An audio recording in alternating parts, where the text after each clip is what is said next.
Distance will never prevail. Have you ever seen a picture of someone and thought they were cute? Then had them find out you thought they were cute? Yeah, it's kind of embarrassing.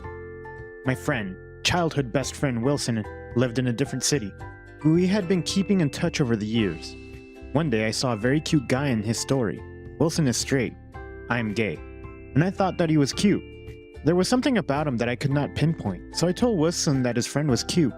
And then Wilson said his friend said, "Thanks." I was like, why did you tell him I said that? But then he said that he did not tell him it was me. Not even a day later, the guy came up as a fellow suggestion on Instagram, so I followed him. Then I stalked him because I was a bit curious about what this guy was about. I saw that he was outgoing and liked sports just like me. Not only that, but he had recently gotten to see one of my favorite bands live. About a few minutes later, he followed me back. I did not think too much of it since I was busy with exams at that time. I was not on social media as much those days, so there was no interaction between us. Then I posted a meme involving that band, because I was interested in seeing what he would do. It was not like I had a crush on him. I just thought it would be cool if we got to know each other since we had much in common. He liked it, and several of my posts, so I liked his. Likes turned into comments and I was right. He was a very cool guy, so I went back to Wilson to find out more about him, so that I did not end up crushing on a straight guy. Me. Hey, so, your friend Ethan, is he single? Wilson. Oh, Kyle? You have a little crush on him? Me. Shut up, tell me everything about him. Wilson. Fine, bully. We have known each other for about a month and he dates only guys since that was what you intended to ask. Me. Okay. Several weeks passed, but there was not much progress until one day I texted him because I was bored, and I figured we were well acquainted with each other through that comment section. I did not normally go for someone far, but it had been a while since I had a love interest, and since Wilson knew him, he had to be okay. And I was glad we did. We got along well from the first message. I replied to a story he had posted of him watching The Conjuring, The Devil Made Me Do It.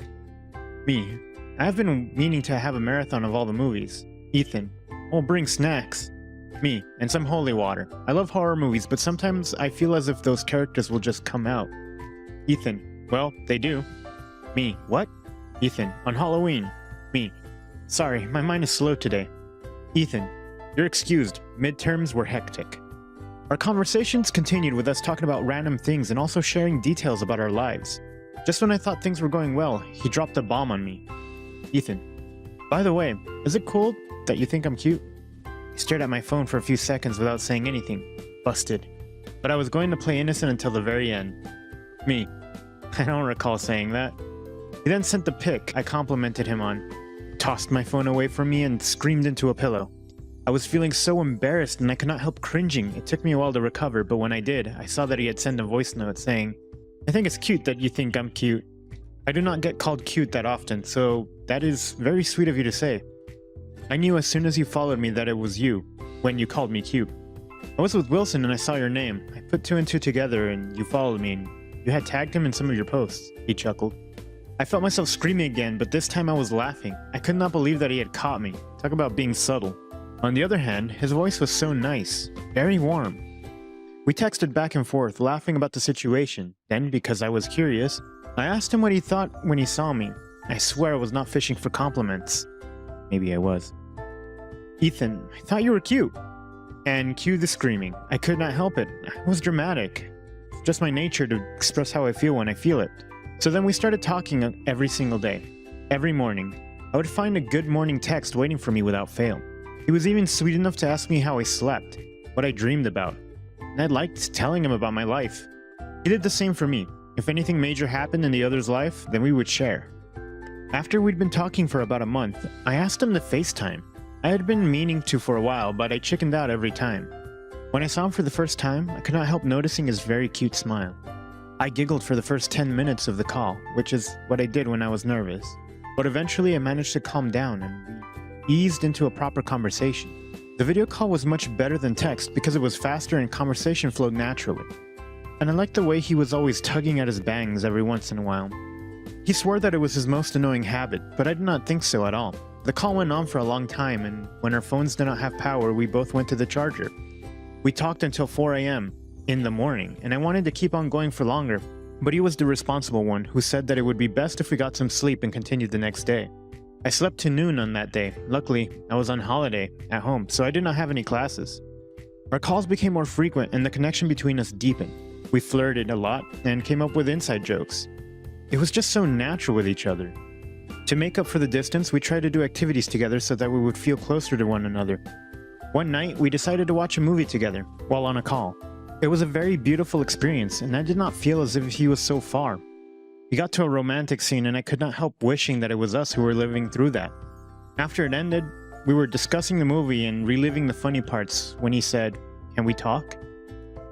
"Well, we kind of are talking already, but tell me, what's on your mind?" I asked him. "I think you already know this, but I like you," he said. "Yay." "I like you too," I responded. "Would you like to be my boyfriend? I know we're far, but to be honest, I have not felt like this in such a long time and I want to see where it goes," he said. "Yes, I will be your boyfriend. Because I like you, as dorky as you are. And even though you do not like gaming," I said.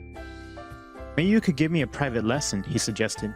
He really did know how to get me hot and flustered with mere words. Being in a long-distance relationship was different. I learned to be more creative with date nights and to appreciate the little moments that we had. Working around our lives was difficult, but we made it work.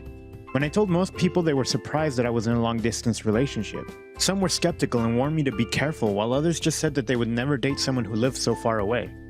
But they did not understand what love was. After the honeymoon phase, we did face difficulties. Sometimes one of us would be in a mood and not want to talk. And misunderstandings happened. There were also major trust issues in the beginning from both sides. You could never be too sure. I had been cheated on before.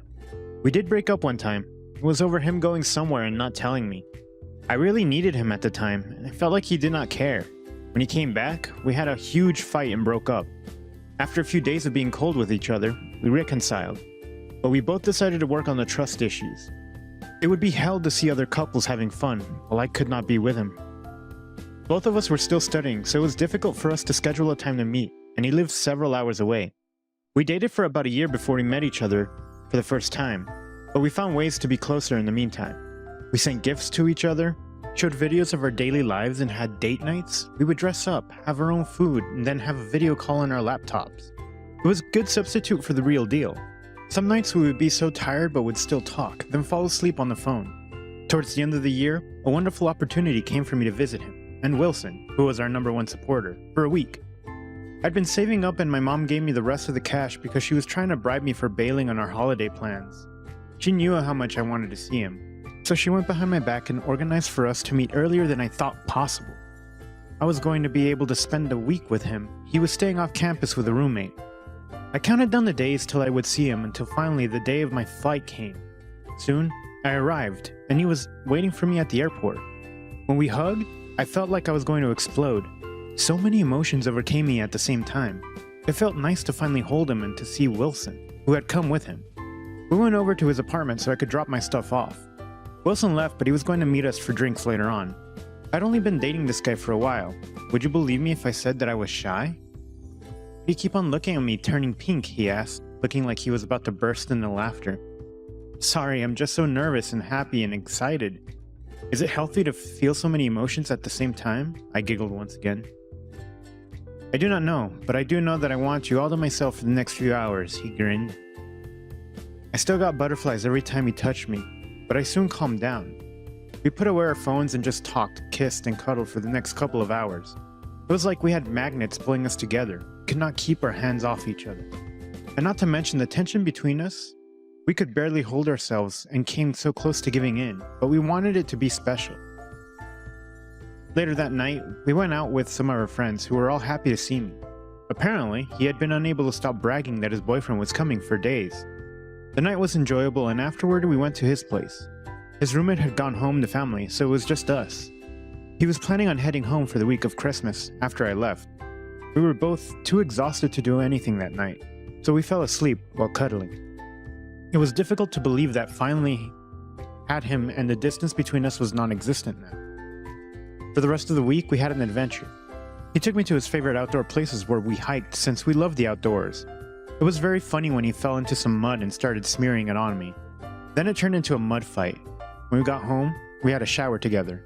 And after the shower, we got candles, some food, and music to set the mood. When we got intimate for the first time, once our bodies were in sync, I realized that I'd been worried about nothing. It was not awkward at all. It was perfect as we expressed our love to each other. Afterward, he took me to the roof of the building so that we could watch the stars. It had been a while since I had last seen them, but he lived in a place with less pollution and city lights, so they were clearer there. He pointed out the stars and their names, but I was bad at recognizing them. We ended up going back to bed, where I had a night of passion. In that week, we managed to fit so many activities in a short space of time. We had long romantic walks, went to the movies, kissed at the back of the theater, and went to a carnival. And he won me a bear. He knew how much I love teddy bears. They have always been my favorite. I had 3 that he sent me at home, and he added another one. Not only that, we took a lot of pictures and videos to document our moments together. It was so nice to post pics of us cuddling and doing silly stuff and having people comment that we were cute. And during that time, I also managed to get together with my old friend as well and catch up on stuff. Another thing that we got up to was being adventurous intimately. After we had only roleplayed in the past, there was so much that we wanted to try out. So after long and busy days, we would spend the nights being passionate. And I did not want it to end, but the end of the week was nearing, and I would have to say goodbye soon. I really did dread that moment when I wouldn't get to hold his hand. I was certain before I had met him that I loved him. Meeting him proved it beyond any reasonable doubt. The night before I had to leave, he told me that he had a surprise for me, since he could not keep secrets. So after I said goodbye to Wilson at his place, I went back to Ethan's apartment, and I was in awe. He had pulled out all the stops, with candles and good food, along with Christmas decor. "Oh my goodness, babe, you're so sweet," I kissed him. "I thought we could have an early Christmas since we would not be together next week. Please, take a seat," he smiled, pulling out the seat for me. We had a good conversation over food and drinks, and then he pulled out a box. "Your present," he grinned. "Wow, babe, that's so thoughtful of you. Before I open, I have to show you mine," I said, getting up and going to fetch his gift. I'd been planning to give it to him the following day before I left, but that seemed to be the perfect time. I opened his, and it was a framed picture of both of us. I could not help shedding a few tears. When he opened mine, his eyes nearly popped out of their sockets. Chill, I'm not proposing, yet. But it's a promise ring, that one day we will be together without this distance. I love you so much, Kyle. He put it on with a smile on his face. And I love you too, Ethan. I got up and I went to kiss him. It intensified, and after a while, we moved to his bedroom. Then, we made love for the last time until the next time we met. It was so emotional, but enjoyable for both of us. We talked about our future for the rest of the night. It was going to be epic. We just had to hold on for a bit longer. The next morning, I had an early flight.